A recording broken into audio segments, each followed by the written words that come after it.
What is up, Earthnoids and Spacenoids? I am just a simple new type, and we have finally made it. We are finally covering Gundam Sentinel. In this light novel, we will meet Earth Federation pilots who are a part of the Instructor Corps located on Pezun. As EFF takes back control of the asteroid from the Titans, the people are divided as many are pro-Titans Earth supremacists. This will soon lead to an armed uprising, so let's get into this.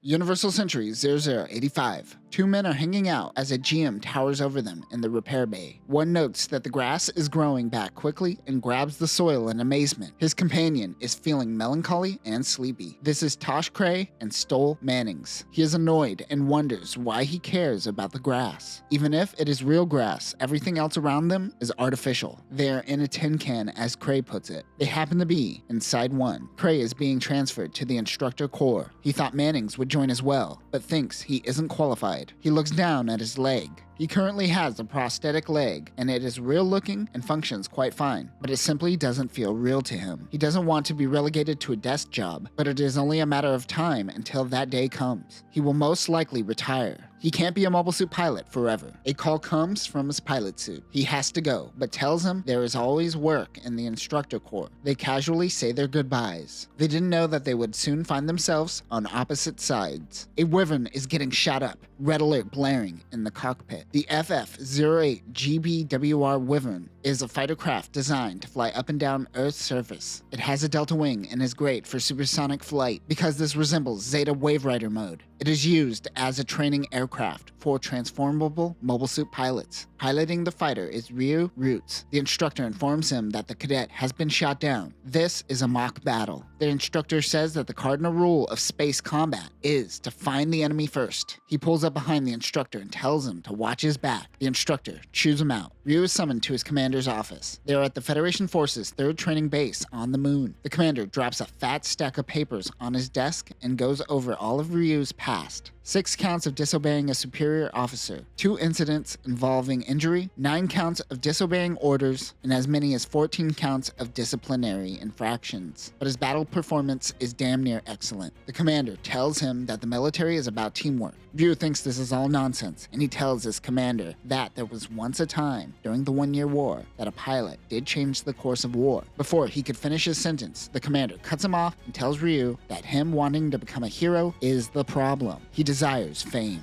Ryu yells that all that matters is winning and tells his commanding officer that real wars don't exist anymore, you bastard. The commander slaps him swiftly. He hates everything about him and informs him that he is being transferred to an experimental mobile suit squad. As he leaves, the commander doesn't understand how the top brass makes decisions. North America, California. Federation Forces First Training Base. Josh Offshore. Wait, his last name is Offshore? Okay. Josh Offshore is training with a sword. I assume fencing because he mentions taking off his insect-like white mask. He prefers the sword over the gun as he feels a real connection. Offshore is really tapping into his inner Miyamoto Musashi right now. He is looking to get into politics later in life, so joining the military is a checkbox on that road. Josh challenges the instructor again. Later in the locker room, he talks to a comrade who informs him of their new assignments being announced the next day. Josh is certain that he will get the assignment he wants due to his background. He says that he wants to join the Instructor Corps. The next day, sure enough, he was assigned to the Instructor Corps. Student representative of the Federation Forces High-Level Military Academy, Eaton Heathrow, takes the stage during a graduation ceremony. Half of the people who enrolled in the academy have dropped out. This seems to be some sort of officers training specifically for senior officers. One must have 3 years as an officer under their belt to be able to apply. Heathrow stands next to Admiral Ayeno. During the 1-year war, he demanded unconditional surrender from Side 3. This earned him the name the Vulture Admiral. The Admiral is now the headmaster of the Elite Military Academy. This position is a thinly veiled demotion. After the war, the Federation ensured the more warmongering officers were neutered.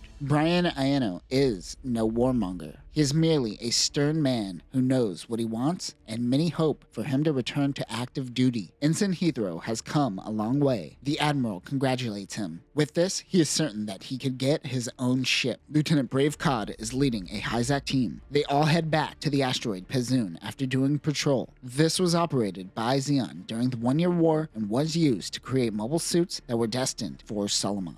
The new Integrated Maneuver Propulsion Control System has 5 different modes. launch, cruise, space combat, landing, and walking. Thanks to the learning computer, EFF has successfully turned every pilot into an ace. Skilled pilots are still a necessity, but a grunt during this time had less to do, so to speak. However, sometimes the data collected from training is wrong. People are used to smooth out the rough edges in the training data. These pilots are known as imps. Brave Cod is one of these pilots. Mechanics do landing procedures on the mobile suit, as Brave just sits there doing nothing but growing impatient. Brave gets out of the cockpit and floats to the top of the hangar, where he sees a new mobile suit. He grabs the closest mechanic and asks if this is a Xeon design. The tech says that it is slightly, but it integrates their own technology. Brave wonders if this has Anaheim Electronics' hands on it. The unit is actually made in-house. They're calling it the X Series. This one is Zeku 1, also called the Zeku Eins. The RMS 141 Zeku Eins is a mass-produced mobile suit that will be used by the new Decides. This mobile suit has 3 known configurations. Type 1 is the standard config and uses a beam rifle and grenade launcher, as well as additional propellant tanks. The tanks can be replaced by beam sabers. Type 2 is a long-ranged assault type.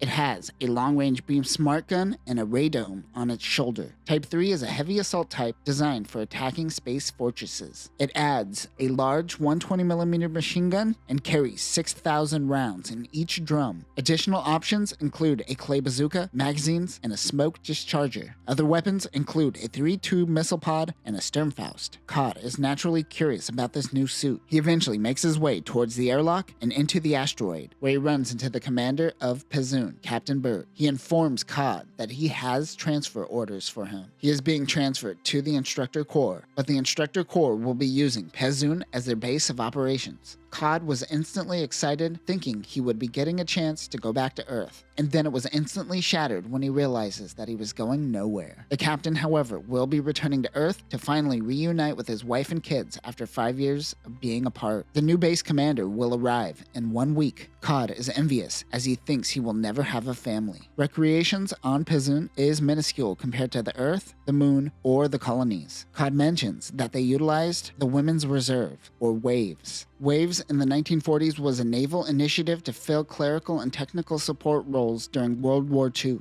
It seems that EFF did a similar initiative. However, this is post-1-year war, which means post-colony drop and half of humanity has been decimated. When you lose that many numbers to genocide, many of the women have been resorted to building families and growing humanity again. So the WAVES initiative isn't as big as it once was. All of this to say that Cod is getting lonely and probably a little horny. The captain tells him that they are leaving him with a new toy. Cod interrupts and asks if it is the X Series. He seems to be well informed. Dr. Carroll notes that Ryu was chosen to be a part of the Cheshire Cats, a select group of candidates, one of which will become the pilot of a new machine. He also notes that this mobile suit will be installed with Alice, or advanced logistics and in consequence cognizing equipment. That's a stretch. This is an AI that will be able to make independent decisions and fill in the gaps of the IMPC system. This will lead to the production of unmanned mobile suits. Alice is like a machine learning computer. It needs to grow up. Alice is currently in its adolescence. When younger, you need a mother figure, but once you reach adolescence, you need a father figure. The man that would help bring Alice into adolescence is codenamed Cheshire Cat, named after Lewis Carroll's famous novel. Once she reached this stage, she was combat ready, and when that happened, EFF personnel went down. This is because Alice is loyal to EFF, more so than any other human soldier. She exposed those who used their position for political power and saw a lot of bloat in the system. Dr. Carroll mentions an accident that killed one individual in the past. There have been many attempts to sabotage Alice from within. Carroll looks on at 12 potential candidates, all who look like hooligans to him. 2 of the candidates begin fighting. A drill sergeant punches them and puts them in line. These 2 are Ryu Roots and Shin Crypt. Carroll knows that Ryu's father died during the 1-year war. They can't ignore that perhaps Ryu may have anti-EFF sentiments. Both Ryu and Shin are sentenced to 3 days in the brig. Since then, 2 years have passed. In UC-0083, Commodore Jamatov Hyman established the Titans. This police force soon became the symbol of elitism, as their efforts culminated at the Colony 30 incident in UC-0085. Around the same time, the AUG formed. This was meant to suppress the Titans, but it merely emboldened them. It is now UC-0086 1987. The Grips War is in full effect. The EFF Instructor Corps was a part of the elite within EFF, and eventually became a part of the Titans. Of course, they all believe in Earth supremacy. Clay and Offshore are making their way back to base when they talk about the rumors. It has been 2 months since Castle Daikum made his appearance in Dakar and denounced the Titans. This novel brings forth one little nugget about the Grips conflict. After Quattro's speech, it gave the AUG legitimacy, and EFF main forces pulled support from the Titans, requiring them to fight their war alone. Recently, Jamatov died due to mysterious circumstances. Of course, the rumors of his murder soon traveled throughout the officers of Earth. This is the rumor the two pilots are talking about. Recently, Pezun reverted back to EFF main command, but the people of the asteroid are split. Sit back and watch the two forces fight each other or enforce the Titans' rule on Pezun. For Earth supremacists, the Earth Federation government's attitude of standing by in the fight against the Titans was seen as pro-AUG, which meant pro-Spacenoid. Cray, the one who was uncomfortable being in space and who wished for a life on Earth, is obviously pro-Earth supremacy. He refers to the Spacenoids as aliens. Offshore thinks this is a misunderstanding of Spacenoids on his part, but this misunderstanding would later lead to a great tragedy.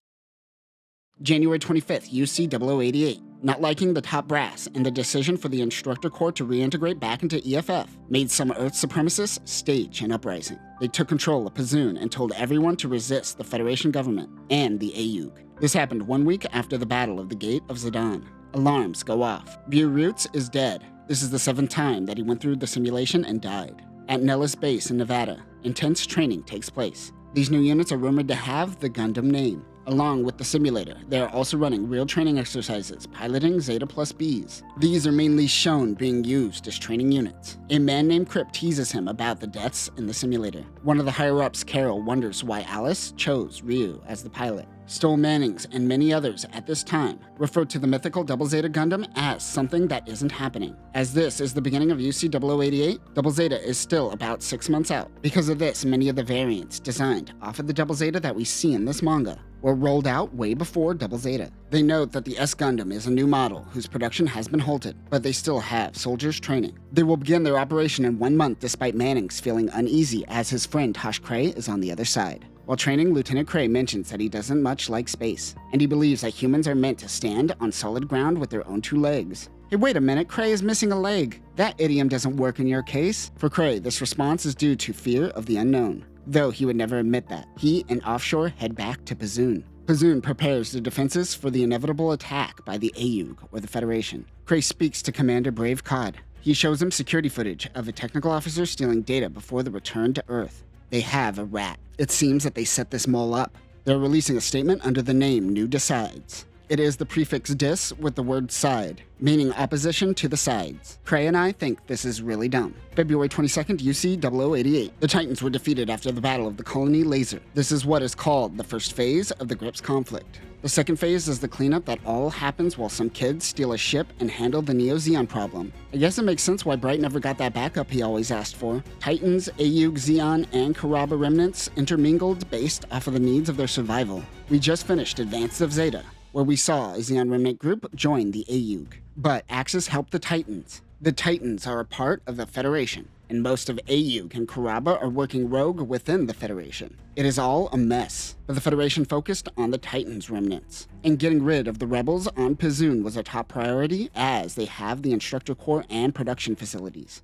This was decided around the time Operation Maelstrom was taking place. They are anticipating a battle with Axis in their future, and they can't afford to give up a large force. Rather, they are using a small-scale elite task force. The newly created Pegasus 3 will be assigned to this operation, along with 4 modified Salamis-class ships. The Pegasus 3 is the second Argama-class ship to be built to honor Pegasus-class ships from the past. This has residential modules, along with antennas that look like the ones on White Base. It has the same armaments as the Argama. They're calling this elite team Task Force Alpha, but this group is anything other than elite. The captain and the pilots are all green. They are also given mobile suits considered unsuitable for adoption. Task Force Alpha launches into space. Near Pezun is an Ewak Nero. The MSA 007E Ewak Nero is a recon version of the Nero. It resembles the future Ewak Jagan, which serves a similar purpose. Like most early warning and control systems, this has a camera unit, data pods that can be dumped, and a propellant booster. It can also equip remotely piloted vehicles, wired cameras, and various other reconnaissance equipment. This is a two-seater mobile suit with one acting as the pilot and the other gathering data. This has no weapons. The EWAC Nero display shows green dots for allies and red for enemies. Suddenly, the green dots go away and red dots swarm. They are losing men. Time for them to make their leave. But they have been noticed. As the Nero runs away, they release their data pods, which each fly off in different directions. They shot it off just in time as the enemy puts a beam right through the back of the Nero. It happens to be Cray and Offshore. Cray mentions that the gems they fought were sacrificed to allow this Nero to get data. He tells Offshore, who has no real combat experience, that life is cheap in war. A communication station in low Earth orbit called the Penta serves as a global pier for the Earth. Those ships do go in and out of orbit. It isn't common, and usually the Penta functions as a relay station where you would take a shuttle to and from Earth. It is designed after that city in Japan that is shaped like a star. Task Force Alpha is undergoing final preparations for their mission. Ryu is informed that he will be assigned to the combat unit. He wonders why he was selected to be the pilot, but chooses to keep it to himself. Because pilots must be officers. Ryu gets a battlefield promotion. Usually you have to go through officers training school or somewhere special like West Point or the Air Force Academy to become an officer. But in times of war, NCOs can be commissioned. He heads to his quarters on the Penta where he has a device that shows him all the locations he needs to know. Ryu heads to the briefing room where they meet the Commander Stoll Mannings. Ryu sits next to his classmates, Shin Crypt. They stop chatting as they were being loud during the briefing. Manning tells everyone to be quiet as he goes into detail. One man comes into the briefing room late. His name is Ensign Tex West. He is a Kuraba veteran. As Kuraba focused on Earth combat, they wonder what use he will be on a space mission. After Pezun was taken, the rebels put pulse engines on the asteroid. They plan on moving it. Currently, it is located at L4. They don't know what their plan is. But it doesn't seem like it is going to be an asteroid drop. The recon team was destroyed, but they were able to recover one data pod. Data showed the team of gems getting eliminated. The team realizes the weight of this mission. 4 minutes and 35 seconds is all it took for the team to be eliminated by the Zekuines. They got a hold of their IMPC, or Integrated Maneuver Propulsion Control Supplier. They spend the next 3 hours going into grueling details of the mission. Crypt is acting as commander of a FAS squad, while Tex is going to be piloting the Zeta Plus. They go from the briefing directly to training. Ryu complains. That is when Manning shows him his leg. It is bionic. He says because of training during the 1-year war, he only lost his leg instead of his life. Ryu looks at him and says, "Skill issue, bro," and walks away. Since he is the chosen pilot, he's taking advantage of it by being a dick with no repercussions. While conducting testing, their movement was detected by the new Decides. COD is informed of the Federation ships heading their way. Luckily, they are all still connected to the Federation network.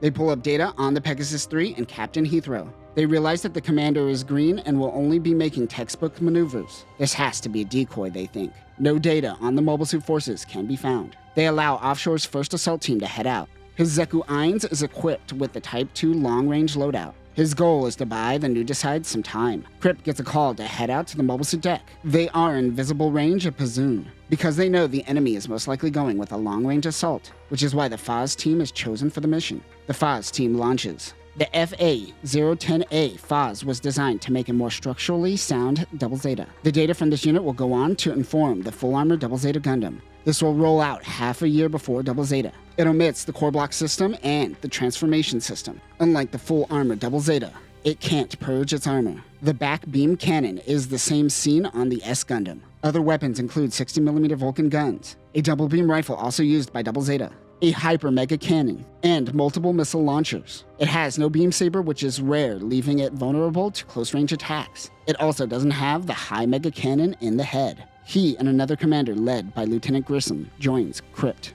Once they launch, they are met with a beam blast. Cray scans the area to find 4 enemies. They return fire with their hyper mega cannons. Offshore thinks that the beam comes from a ship's megaparticle cannon. The ships don't have this kind of precision. Also, the novel details the fact that the Federation beam blasts are blue while the new Decides beams are red. What is this, Star Wars? Grissom and Crypt are both out of ammo. Luckily, it appears as though the enemy has withdrawn. Offshore sends an encrypted message to COD that says the flower bed has been tended to. He was able to buy them some time. Pezun's forces has 3 layers. The first is an outer layer of satellite missiles. These proved to be quite effective during the 1-year war, keeping Xion at bay during the Battle of Salamon. These aren't missiles in the sense. but just asteroids with propulsion systems that would crash into anything approaching. The next are salvaged gun turrets from an old Salamis. After the 1-year war, much of space between Earth and the moon is riddled with space debris. Pezun was moved to the L4 point near Side 2. Sol 7804 is a power satellite which powered the former colonies of the area. They decided to use it to help bolster their defenses. The last line of defense for Pezun is their elite mobile suit team. On Pegasus 3, Mannings is getting frustrated. The Foz team has returned. Their team is getting hit with turrets that their recon team never picked up on. The enemy was stalling to prepare their defense network. They send an emergency transmission to the Penta, but it will take 3 days and they will be dead by then. Heathrow has a suggestion for Mannings. They reverse accelerate. The crew is ordered to put on their normal suits. As they move into close range of the debris turrets, they begin using their own turrets. They were able to take out one wave of Pezun's turrets. They prepare for a second wave when Pezun fires a beam cannon. The ship fires an anti-beam gas. This scatters beam particles and dissipates the beam. However, it isn't 100% effective. They brace for impact. On Pezun, they are informed that the enemy is falling back behind a dispersal screen. Cod and Cray monitor the battle. Cod doesn't think that they will need to send out their mobile suit team. Cray thinks that they are planning something, but Cod believes they will wait for the rest of their fleet. Cod is letting his guard down as Tosh Cray knows of the existence of Zeta Gundam. He thinks that it hasn't been mass-produced. But there are successors, and it may be on this battlefield. Dude is very set in his ways. Tosh Cray even has a line that is essentially, "Bro, it's been 8 years since the 1-year war. Things have changed." He says that they at least have the Zwei. Sid's unwavering confidence is a stark contrast to Cray's cautious attitude. Task Force Alpha continues its retreat behind the dispersal screen while exchanging missiles with Pezun's defense systems. 2 missiles are able to break through their barrier, targeting the Salamis-class ship Takao and the Long Beach. They use their anti-missile micro-missiles, or AMs. The satellite turrets crumble, ripping apart the Takao's bridge while the Long Beach takes a big hit. The missiles are too much for the 2 ships. Heathrow is informed of their support cruisers. They send out a team to check for survivors. The team breaks out of firing range, but they see this as a failure.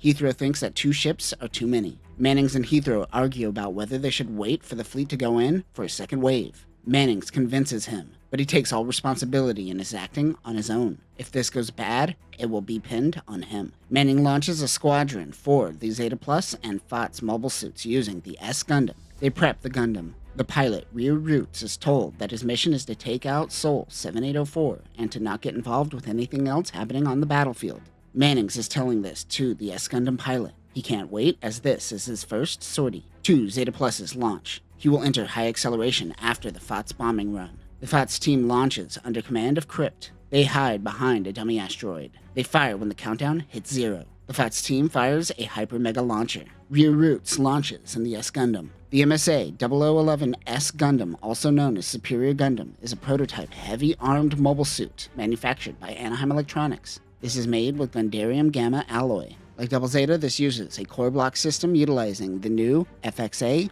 08GBG core. This Gundam has 3 parts. A parts are called the G Attack, which is the torso of the Gundam. The B parts are made up of the G Bomber, which is the lower torso and legs. The C parts is the G Core, where the pilot's cockpit exists. All 3 of these parts are controlled with the artificial intelligence system Alice. Like Zeta, this has a generator in each leg. This also has the NCOM quasi-Seikomu system in the head. Weapons include 60mm Vulcans, a beam cannon, a beam saber, and the Beam Smart Gun, which has a 12 megawatt output. The FXA-08GB G-Core is a lightcraft core fighter for S Gundam. After the 1-year war, core fighters were seen less as more mobile suits adapted the escape ball for efficiency. This is a return to the core block system. It also functions as the cockpit unit of the G Attacker and G Bomber. Alone, this unit is limited to only 4 missiles. I have no clue of the relationship to the Neocore fighter besides that they were both made by Anaheim Electronics. Ryu tails behind Zeta Plus, but soon he zips off with great speeds and takes the lead. He is struggling to handle the acceleration in the cockpit, even with his anti-G suit. Cray and the Zekuines head towards the Sol battery satellite. Cod tells him on the comms that a long-range bombardment has started. He then sees a mobile suit with great speeds and tells his astonishment over the comms. Cray knew they had an advanced mobile suit. He tells Cod to launch Offshore's 1st Assault Team and Lieutenant Fastside's 4th Assault Team. They too fly towards Sol. Tex West and the Zeta Plus can't keep up with the S Gundam. Ryu heads towards Sol as he navigates through his UI system to equip the beam cannon. He rushes in. COD can't lock on with their floating gun turrets to S-Gundam. The Gundam is so fast, the turrets just shoot out to nothingness. Offshore in the Zekuines comes in to intercept the Gundam. He unloads a full mag and rushes in. S-Gundam is able to take down one of the Zekuines from the first assault team. Offshore thinks that it would have been him if he was slower. He proceeds to daka. The S-Gundam's left upper arm armor is damaged. Ryu's beam rifle is ready to fire again. He aims and takes out another Zekuines. Ryu handles business and takes out Soul. Prey is taken aback by the sheer speed of the enemy unit. He looks for survivors to find offshore. This loss caused morale to go down. It took less than an hour to complete the mission. S-Gundam and the Zetas returned to the Pegasus III. S-Gundam has some damage, but the Zeta Pluses took far more damage than him. Even after the mission, he is still amazed by the Gundam's abilities. The writer made it a note to point out that Ryu's groin is cold and heavy after hopping out of the cockpit. We know how he's feeling, but I want to know about his groin. Cripps says that with Soul down, it cuts defenses in half with Pezun. Manning calls Ryu General Pisspants. He says it happens to everyone on their first sortie. Ryu is embarrassed. He pissed his pants. For the next 2 days, the new decides just engage in recon and surveillance. 2 Salamis Kai-class ships, the Ulysses and the Cumberland, replaced the Dachau and the Long Beach. They arrived from Side 5. This was the calm before the storm. The destruction of Seoul caused Pezun's front lines to be pushed back, limiting their floating gun platform's output. Under Admiral Brian Ayeno is the Earth's home fleet along with the X-detached fleet. They are joining them in their assault on Pezun. The Earth home fleet consists of the Z, Y, and X detached fleets, with Ayeno under X. Task Force Alpha will function under X. Ayeno was also known as the Vulture Admiral. He was formerly the principal of the Earth Federation Forces Officer Academy and came out of his semi-retirement to help the Federation once again. Due to the Grips War, there was a shortage of experienced commanders. All of the home fleet is assembled at the Penta currently. A package is being transferred to the home fleet flagship, the Bull Run. It was simply labeled New Equipment G. Also among their fleet is one other modified Magellan outside of the Bull Run, along with 8 modified Salamis-class space cruisers. The Pasadena, the Volgograd, Panama, Kashima, Brasilia, Da Nang, Stockholm, and the Dortmund. Also with them is 2 modified Columbus-class transport ships, the Iwo Jima and Ivan Rogov, as well as 6 regular Columbus-class ships. Ayeno is nostalgic of the disgusting smells on battleships. That is when he is introduced to a man from Anaheim Electronics. This is Satome, who is a part of the Instructor Corps of Pezun. He suggests that they not spill bloodshed in their operation. Meanwhile, Task Force Alpha is running training exercises. They practice their formations. Ryu Roots is struggling to keep up with the rest. He yells at Mannings.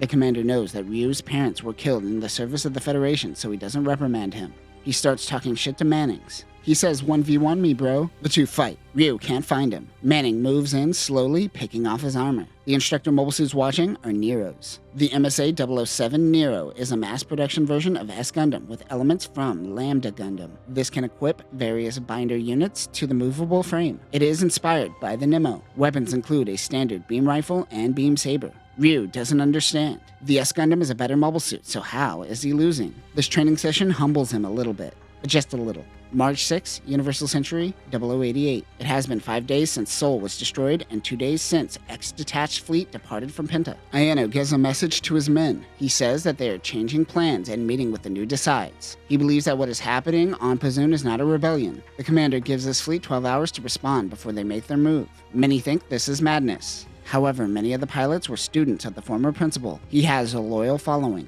The Pasadena, Da Nang, and 2 Columbus-class ships choose to break off from the fleet. Once Ayeno and his fleet broke off, they lost complete contact from EFF Command HQ. This would later be known as the Admiral's Rebellion. Task Force Alpha gets word of Ayeno joining the rebels. They receive orders to break off, and the Lunar Orbital Fleet will pursue. The Y and Z detached fleets didn't join Ayeno either. This is causing people to once again lose faith. The Federation is losing their authority and are getting dangerously close to another division, just like the Grips conflict.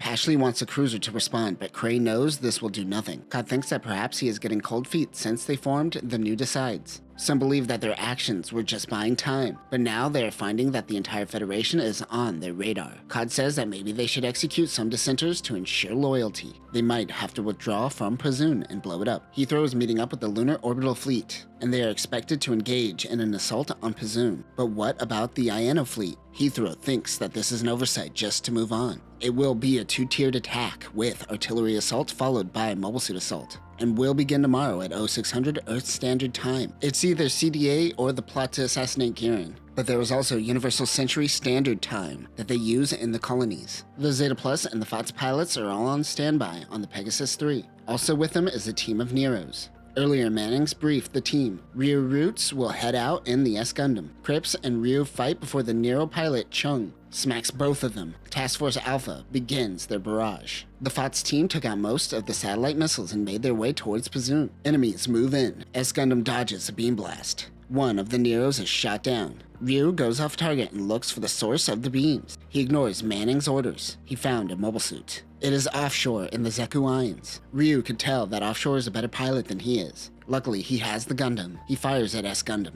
Alice keeps screaming damage and alarm. Ryu tells Alice to shut up. The Zeku Islands moves as though he knows what attack is coming. Tex West and Zeta Plus comes in to help Ryu, but he doesn't seem to want it. He shifts into Wave Rider mode. They then notice that the new Decide's ships are fleeing. They inform Manning, who relays this to Heathrow. The team realizes this is a trap, so they decide to abort the operation. However, some mobile suits ignore the orders and attack a new Decide's vessel. On this ship happened to be Pashley. COD mentioned he wanted him dead, so he probably set this up. On the Kilimanjaro, COD notices that the Federation is caught on. There is no point in destroying Pezun now. COD still wants to blow it up as a declaration of their intent. He likens himself to Moses guiding the Israelites to the Promised Land. Alright, calm down there, buddy. They all look on as they detonate the nuke, blowing Pezun into dust. This is the light of the new Decides. Air City is considered really conservative, and many yearned to return to Earth. Ayers is on the dark side of the moon, so they never see Earth from their location.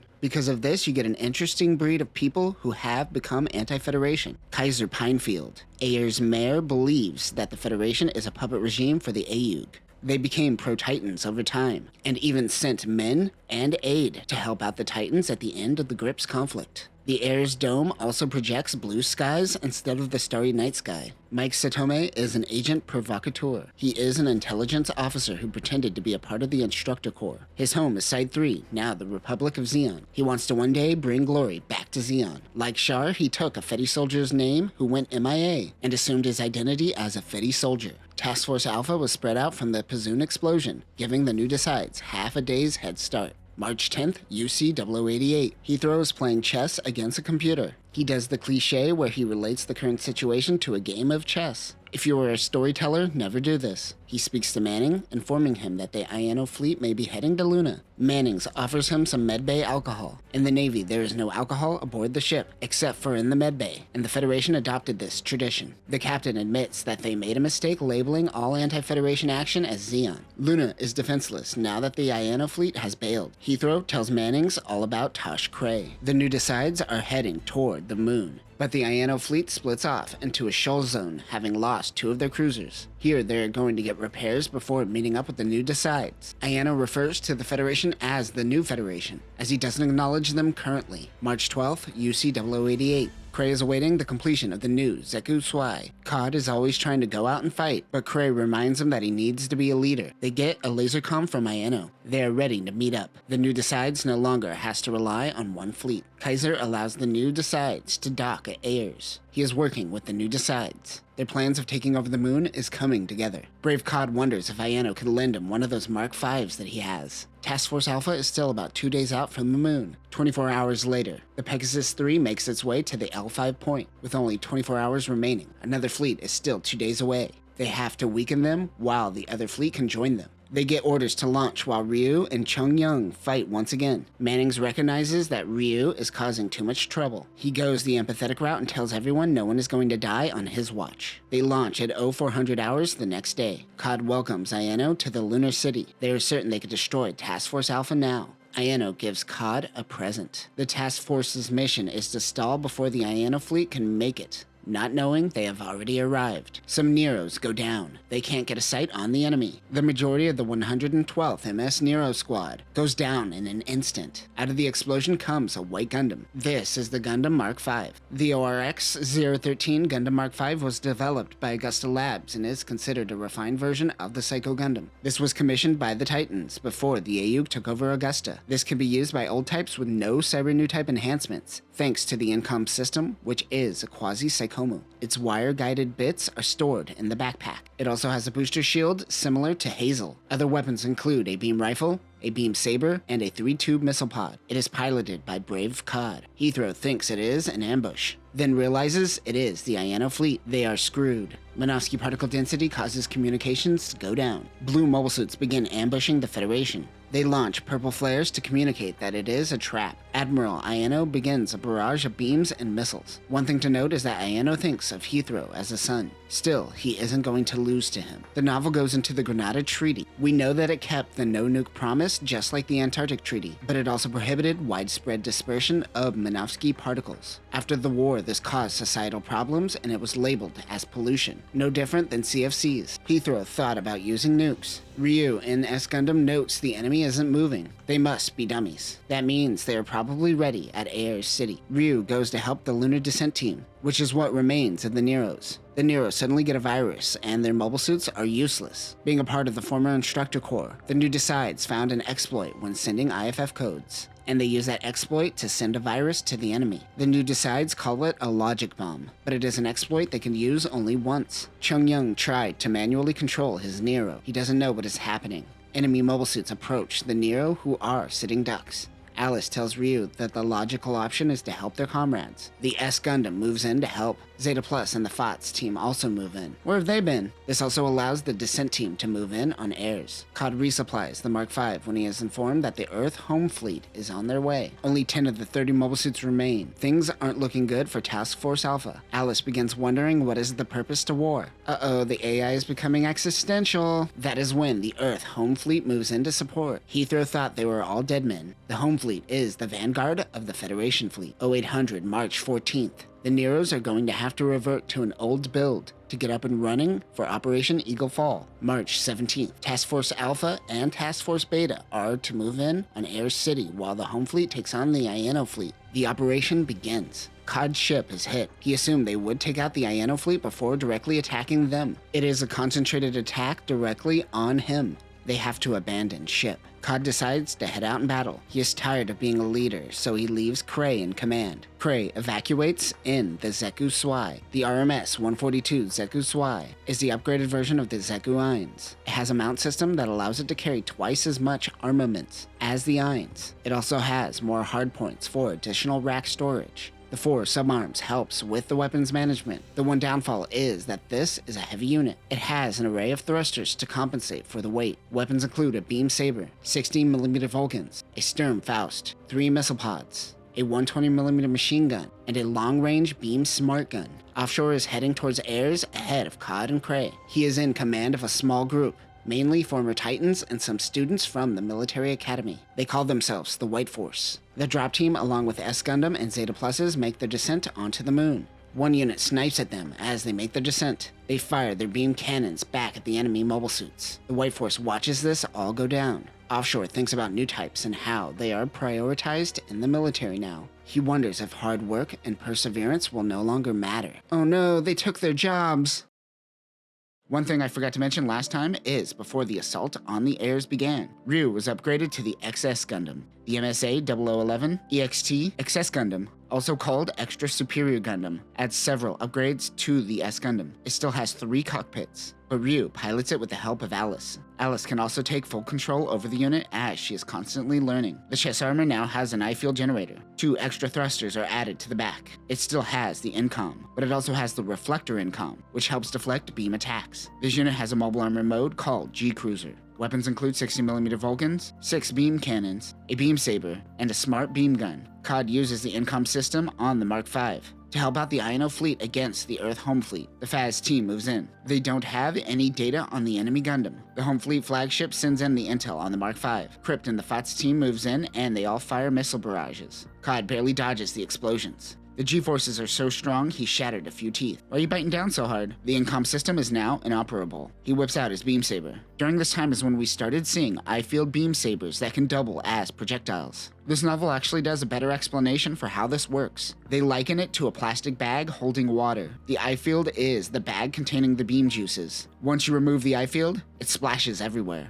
You can create a controlled splash and turn it into a projectile. This is why some beam sabers can fire projectiles, and some beam rifles can have mini beam sabers. The statement also makes the assumption that one-year war beam sabers were probably super dangerous before the eye field. He fires on the FAT's team. They all scatter. Grissom is killed. No, not Grissom. I just heard of your name 2 seconds ago. The FATs resemble the prototype Double Zeta full armor Gundam, but it doesn't even come close to the powerful machine that Judo Ashita wielded. The FATs doesn't even have a hyper mega beam cannon. These units were considered paper tigers. Cod chases the retreating FATs unit. He stabs and takes out Aldrin's unit. Who's Aldrin? Crypt and Cod begin fighting. Cod takes out the right arm of the FATs. However, the arm was about to fire a cannon and it goes off next to Cod. The Mark V is damaged. He goes to retreat. The FATS is even more damaged. Crypt has to eject. He watches his unit explode and he puts out a distress signal. Ryu is informed that the FATS team has been wiped out. He is the only one who could stop the Mark V now, Manning says. Ryu is upset, but Mannings goes, "Relax. We lost half of humanity during the one-year war. These are rookie numbers."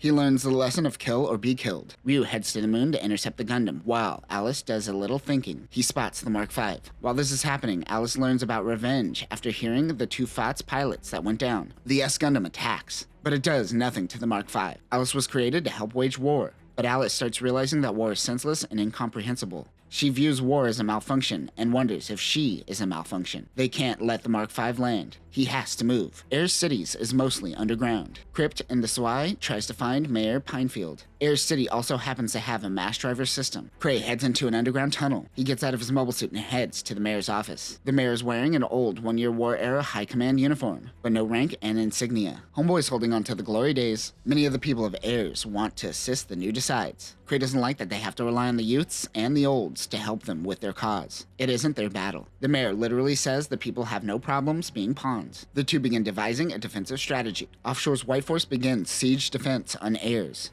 but they are outnumbered. They pull back and are now on the defensive. He realizes they are already in enemy territory as EFF pushed in so fast. The White Force needs to run support for the Mark V. That is when the Mark V approaches. He is hit, but the White Force is able to provide covering fire as they flee. Cod is informed that Cray is talking to the mayor as they speak. He decides to head to their location. The Zeta Pluses and Ryu Roots attacks the White Force. They're able to land on the surface. That is when Alice starts to panic. The Gundam begins doing things on its own. Ryu calls Alice a whore. The XS makes Alice care for its own self-interest, it seems. March 17th was the end of the first day of the battle at Air City. The fighting continued and grew more intense. New Decides and Air City fought together, but the city has been breached and their territory is shrinking. Von Braun contacts them. They do protest EFF's response, but they're not going to do a damn thing to help them out. Many other cities on the moon have said the same thing. You're on your own. The mayor thinks perhaps it is a fruitless endeavor. Things are starting to look grim on their end. The least they could do is break their siege before going down. March 24th, the New Decides begin their escape operation from Air City as things start to collapse. The Ayeno fleet has lost half of their forces and many fled to Side 5 airspace. The New Decides converge on the government dome. The mayor says he will go down with the city, but they must live. He is talking to Cray, Cod, Offshore, and Satome. Their next plan is to commandeer the mass driver system to shoot past the Federation fleet and make a run for it. Everyone gets resupplied before heading out. The Mark V was too complicated for the mechanics, so they couldn't really fix the incom system, and he can only use it a few more times. They also added a micro-missile launcher. Their situation is looking quite grim. Cray's team will take care of the spaceport, while Cod will secure the mass driver. The Air City militia started chaos around the government dome to create a distraction. Bless you, cannon fodder. Ryu is on standby. They are told to sortie and head to the government dome. Ryu stops sucking on his coffee-flavored nutrient tube. I love sucking coffee-flavored nutrients from a tube. They are all exhausted far beyond belief. Tex West and Sigmund Shade launch in the Zeta Pluses with the Gundam. Offshore in the Zeku Eins takes out a few units. His men come to help instead of fleeing. One of the kids gets shot down. Offshore focuses his attention on the Zeta Pluses, who move in. Ryu and Cod begin fighting each other with their incom systems. The Mark V sidesteps an attack and fires his incoms. With quick thinking, the XS uses the beam smart gun to shield himself from the attack. They have an incom battle. Ryu's incoms are shot down. The two move in for a melee battle. While they fight, Alice realizes, I don't have to listen to my programming. I could do my own thing. War taught me this. Thanks, War. Alice begins helping out more. The XS knees the Mark V and it goes crashing into the moon. These actions weren't of Ryu's will. He calls Alice a whore again. The writer makes it a point to mention that Ryu Roots' testicles retreated into his body, so I'm passing that knowledge on to you. The XS slices through the Mark V, killing Cod in the process. Before dying, Cod thinks he could finally return to Earth. Offshore finds that Cod was killed in action. Cray knew that Cod was losing it before he died. Cray was a POW during the 1 Year War.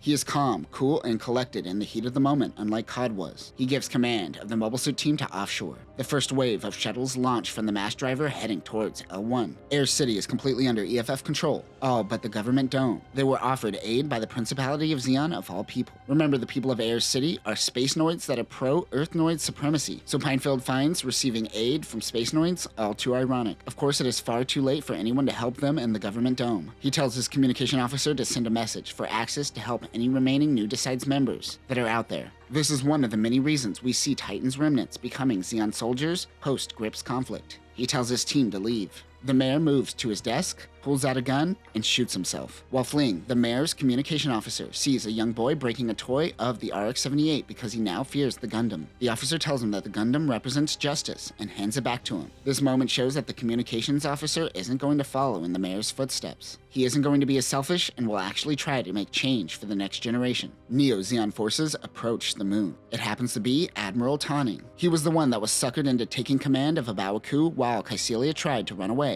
That didn't work out too well for her. Tanning's still alive. Maybe you should have surrendered, Kycelia. Tanning was captured after the battle and placed in a POW camp in Iceland. He eventually escaped and fled to Axis and joined the Axis forces. When are we going to get the Tanning Prison Break spin-off series? The Federation realizes they are fleeing and focuses on the mass driver system. Offshore continues to take down some Neros. It has been 3 hours since Air's city has fallen, as some of the youth die under his command. He thinks to himself, maybe the previous generation sucked. Ryu and the Zeta Pluses resupply and launch again. They head in and fire on the mass driver system. Offshore and his men try to stop them. He doesn't have a propulsion pack on his Zekuines and is grounded on the lunar surface. A bombardment comes down on the tracks, attacking Offshore. He blacks out. He then wakes up to blurry vision, but was saved by Cray. Cray informed Offshore that Neo-Zeon was providing support. They were also the ones that accidentally shot missiles on you? Yeah, my bad. Also, you're gonna be blind for a month. Sorry about that. Cray says he will be able to fight soon, but Offshore knows this war isn't going to last much longer. March 28th, Neo-Zeon joined the battle. Because of their agreement with EFF, they can attack them, making things difficult. XS Gundam and the Zeta Pluses return to the Pegasus 3 for another mission. On the Axis ship, the Gauli, Cray, now acting as commander, is struggling to work with Admiral Ayeno, as he can't seem to separate Axis from old Zeon remnants. He spent most of his career fighting.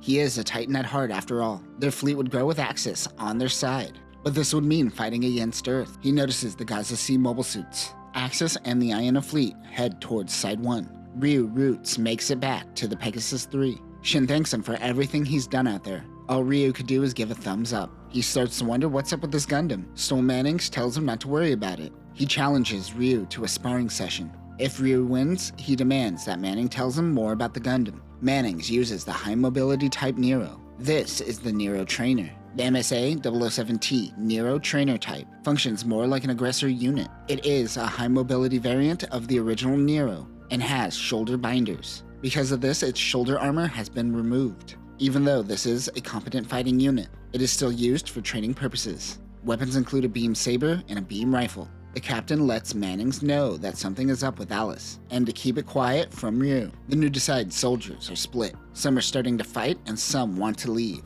Cray tells the men that from this day forward, the New Decides are no more. Every man must make their own choice. They are welcome to join Axis if they don't want to stay.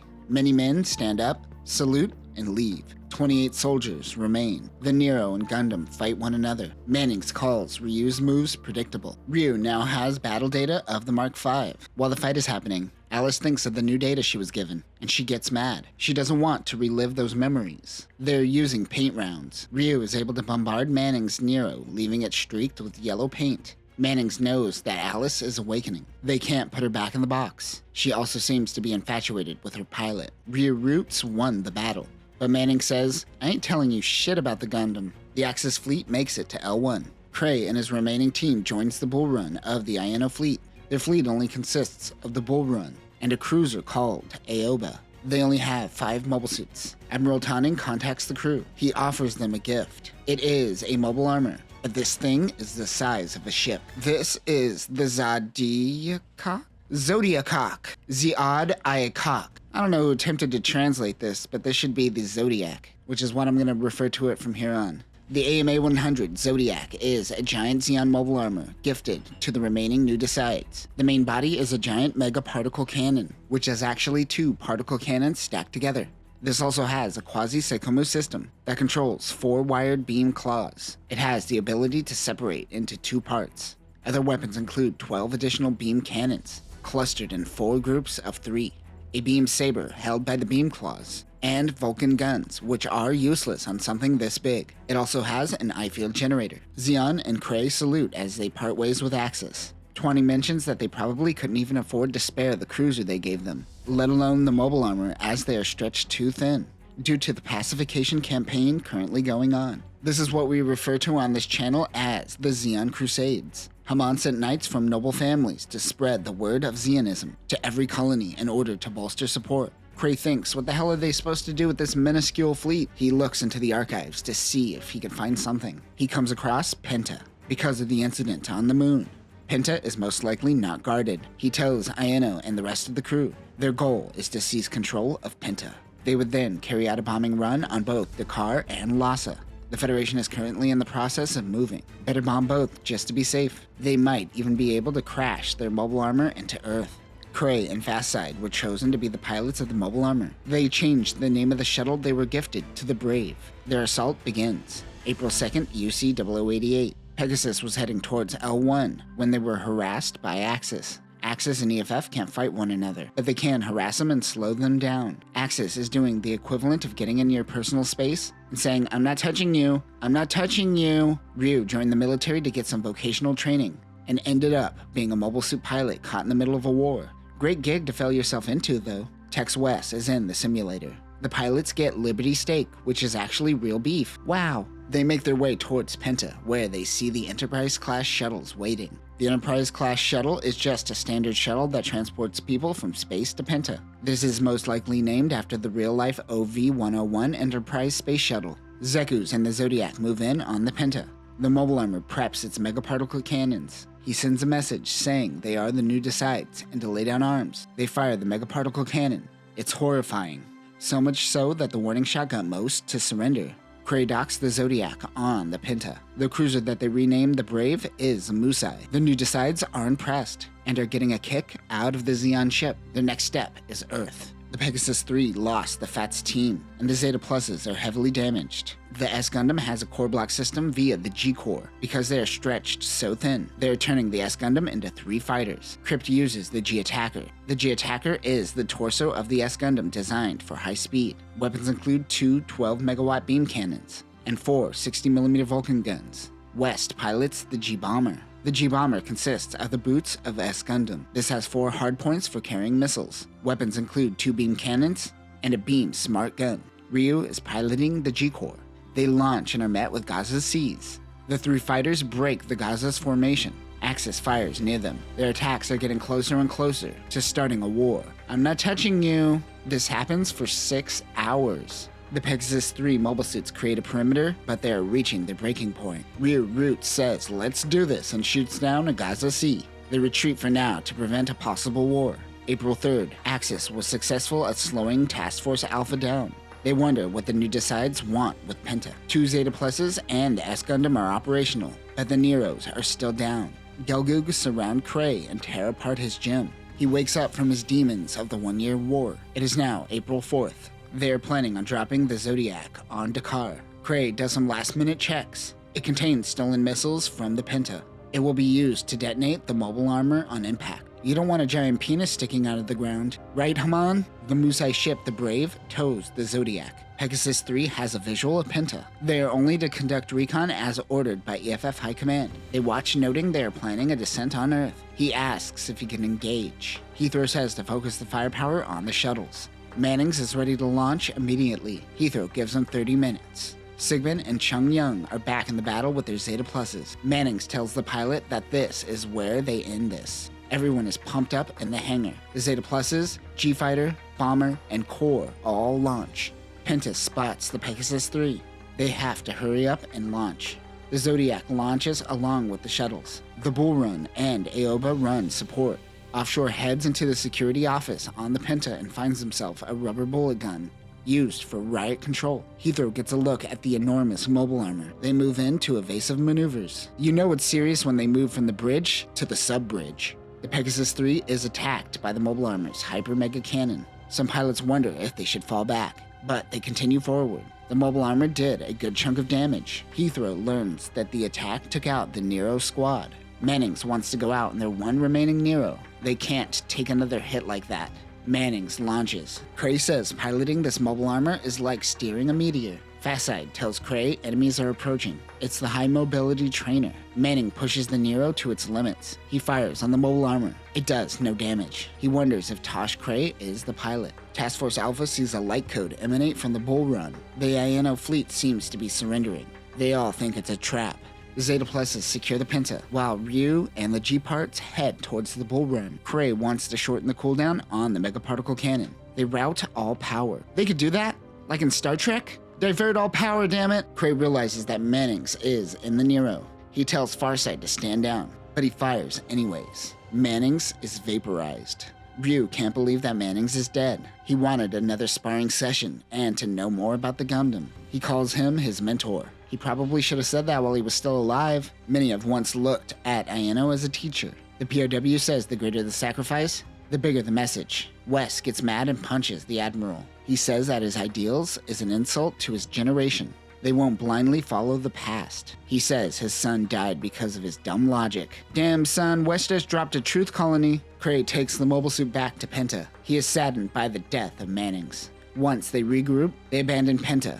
The mobile armor and the shuttles head towards Earth. Meanwhile, offshore stole a Zeku Zwei, using those rubber bullets. He was supposed to stay behind. They plan on heading to Dakar and seizing the assembly, but even they haven't thought this through. The new decides run into the Zeta Pluses. Chung Young shoots down one of the Zeku Zweis. They are 30 minutes out to re-entry. A Zeku Eins goes down. Since they have Wave Riders, the Zeta Pluses aren't concerned of re-entry. Ryu and the G-Parts come to help, but they aren't capable of re-entry. Chung Young switches to mobile suit mode. The Zekus use the boot, as they call it, which is similar to a Sturmfaust, or those rockets used to take down panzer tanks during World War II. Ryu's G-Core is out of missiles. Alice suggests S-Gundam combined, or head back for resupply. He doesn't like these solutions. Withdrawal is not an option. The G-Attacker and G-Bomber were suggested to combine as well. Chung Young tries to buy them time while they combine. He is able to take out one of the shuttles. The Zodiac joins the battle as the three begin the docking process. The mobile suit fires its megaparticle cannons at the S-Gundam. It's time for Chung Young to be a hero. He blocks the attack and is vaporized in the process. The S-Gundam combines. The Zodiac splits into two, the Zun 1 and Zun 2 as they are called. They descend towards the North Pole. Ryu notices that there are two of them now. He takes control of the Gundam. Shin mans the guns while Tex West handles navigation. Zun 2 goes in to attack S-Gundam. He fires and hits the S-Gundam's side. Since three people can't handle this, Alice decides to take control. Zun 1 moves in while Zun 2 fires on S-Gundam. However, the Mega Beam Cannon just so happens to be right next to the generator. As the Mega Cannon overheats, it ignites the generator and destroys Zun 2. You think Admiral Twanning knew of this design flaw when they gave it to the new Decides? Ryu is no longer in control of S-Gundam. It's moving on its own again. Wes says, wait, what do you mean again? Mannings was the only one that seemed to know the truth of the S-Gundam. Josh gets into the Zeku Zwei. It is a suicide mission, but he doesn't care. Sigmund Shade aims at one of the shuttles and fires. Another one goes down. Only one remains. This is Sigmund's first re-entry. He switches to Wave Rider mode and breaks through the atmosphere. He seems like he's having way too much fun. Josh attacks S-Gundam. Ryu tries to ignore it, but he doesn't have control anyways. Offshore says, how dare you ignore me? He rushes the Gundam again. Alice asks why Offshore keeps attacking. He sees him as acting with emotion. The S-Gundam swats away Offshore and focuses on Zun 1. The Zun unleashes the wire-guided beam claws. The two fight, but Offshore keeps getting involved. Even Cray tells him to stand down. Cray tells him this was never his battle. He was just weak enough to follow their orders. Offshore even had a moment earlier where he acknowledged the old generation sucked. I guess he forgot? Cray gets a hit on S-Gundam. The remaining shuttle informs Cray that EFF knows of the bombing run. The Zun 1 is off course. Cray gets it back on course and ejects. He makes it back to the final shuttle. The G parts are going to burn alive if they continue on. Josh rushes in and stabs the S-Gundam in the shoulder. Alice gets offshore in a headlock as they enter into Earth's atmosphere. Alice calls offshore a sad little bitch. S-Gundam aims its beam smart gun at the Zune 1, igniting the missiles, taking down the final shuttle, killing Cray. Alice detaches the G-core, ejecting the pilots. Alice only functions when all 3 parts are connected. She says thanks for the memories. They of course can't hear her. The Gundam A and B parts remerge, while the G-core gets the pilots out of there. Offshore's Zeku's Y begins burning up. He realizes this is all kind of for nothing. He thinks of his mother, Cray, and Cod as he burns up on re-entry. Good job of sucking at being a character, Offshore. Heathrow learns that the S-Gundam is destroyed, but the pilots have been saved. Heathrow is the only one that now knows of the truth of Alice. You're not gonna tell us, are you? Ryu Roots looks out to Earth. Crypt and West are still alive. They are somewhere around the Arctic Ocean. They run into a Garuda class and get access to land. The Zeta Plus was picked up by the Garuda as well. Ryu hopes that Mannings is watching over him. April 5th, UC-0088. Task Force Alpha's mission is complete.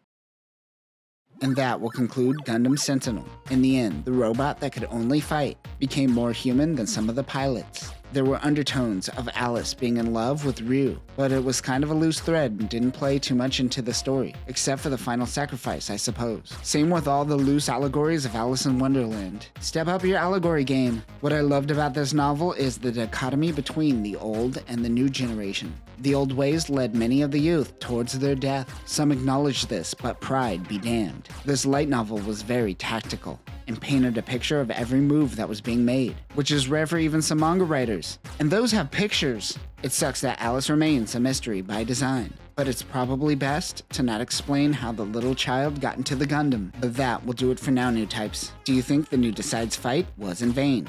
Let me know. Peace.